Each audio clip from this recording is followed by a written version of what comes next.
Today is cleaning day for the Daxiga fish tank and indoor garden tabletop system.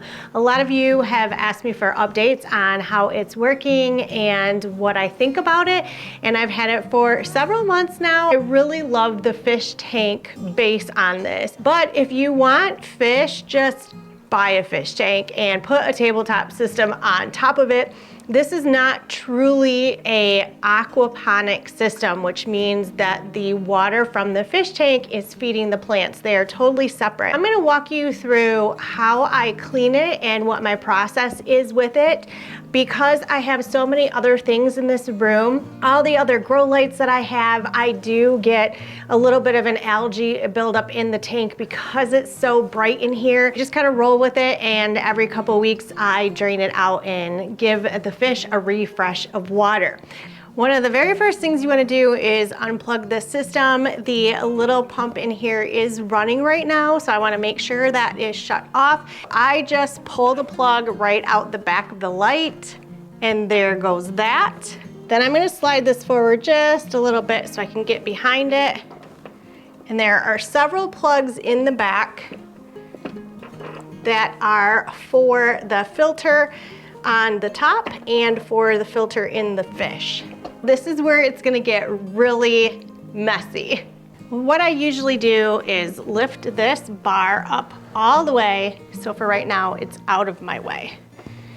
Then I'm gonna lift the lid to the back, which is where the fish tank water pump is. This is the top where my plants are actually growing, and I have some roots coming down, and I actually have quite a bit of algae up here, which I'm not really sure. I haven't had that issue before, so we're just gonna make sure we get that cleaned up and put some hydrogen peroxide in this food, and I have a towel below me to lay this on. We obviously can't lift this lid up when it has water in it, so I just use a plastic cup, and I'm gonna get as much of this out. I have to say, it probably is one of my absolute favorites. It really is, but it's a lot of work. So don't think that this unit is just a set up and go, because it's not by any stretch of the imagination. I'm gonna lift this whole top off, and I'm gonna run it right over to the sink because there is a little bit of water left in here, and just watch and make sure you don't have any water in the back fish tank section with the filters, because that will drip. And you can see underneath there is my air stone hanging down with the pump. Now we're down to just the fish tank, and this is always a chore because they absolutely hate getting caught and scooped up, and they are pretty big fish. But I'm gonna take some of the water that's in here so they don't get any type of a shock from temperature change. And with that, I always have a couple empty gallon jugs of water, and I keep them room temperature. So if I ever have to, I can empty the tank and add some fresh water for them at any point. Now you'll have to get one of these little fish scoops because the kit does not come with one. And here we go.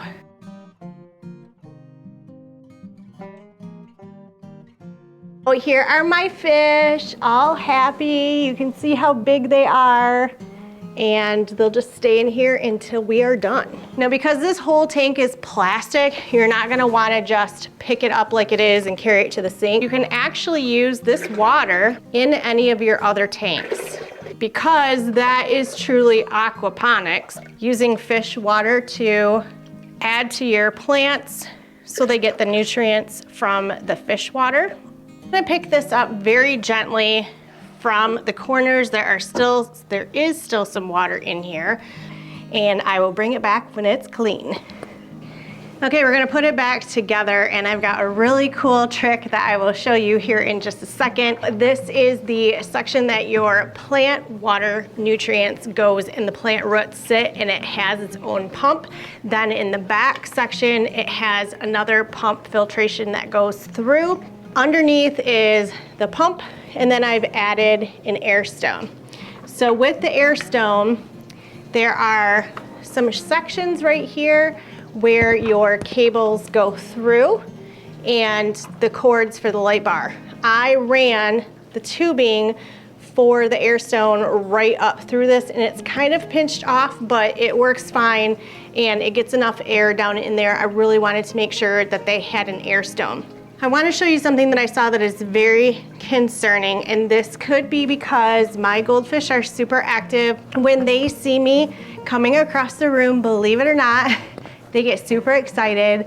They hear my voice, they get super excited, and they wiggle all over the place. And when I feed them, they splash and they jump. And I don't know if it's because they're jumping and splashing, but if you can see, this is where the LED light is underneath for the fish tank. It has water in it.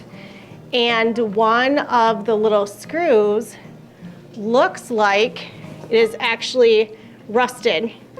And I do not know how water got in that. I don't know how to get it out because of this plastic glued piece, and I have no access up here. That cord is the one with the black plug. I'm just not gonna plug it back in. And quite honestly, they don't need the light because there's so much light around in the room. The only thing is at nighttime if you want it to glow and see the fish, but for safety reasons, I'm really not gonna plug that back in. I'm gonna show you a really cool trick on how to actually put this back together so you can get your decorations where you want them and get the fish all in there. I'm gonna make sure my air hose cord is going down the back. I put this on, but then I use these. They are little skewer sticks for grilling, and I tip this up and stick them in the corners.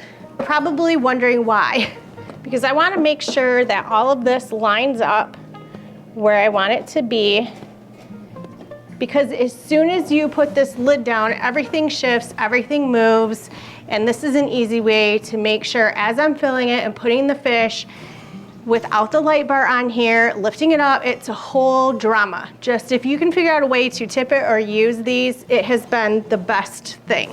I use bottled water that has been filtered through a filtration system here in my house called a Berkey, and I always have extra water so it's room temperature for when I need to drain some out and add some new.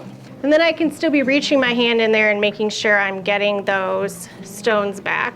And maybe you guys won't be quite as picky and anal as I am with getting that all in there, but that's just how I like to do it. Okay, the fish are back in there and happy and safe. And so now I'm gonna go ahead and reattach my light bar, and it just slides right down, super easy. Snap it into place. And then we're gonna plug everything back in minus the light. But before plugging it back in, we have to make sure we have water up at the top because this pump will kick on with the other one. Everything is plugged back in, so I'm gonna turn this on and it starts the water pump, and I'll give you a closer look at that. You can see the different pump systems. So you got a pump system in the front and a pump system in the back. And I'm gonna go ahead and add my filters right here, and then we'll put our plants back. What I use for the filters are these 3 deep filters that have a charcoal and then a little catching area, which is great for food, and then another mesh on the top. And I can tuck these in sideways. I can get big, huge sheets of this and cut for the perfect size. I did want to point out that the whole system does come with this pipe, and when you lift up the lid, you can actually attach this end of it to the pump that's coming out and run water right out of the fish tank itself. If you're interested in getting one of these Daxigas, this is not sponsored, but I do have a link down in the description for purchasing it on Amazon, which is where I got it. And if you're interested in learning about any of the other tabletop systems or the large systems that I use, you can check out this playlist right over here. And I'll see you over there.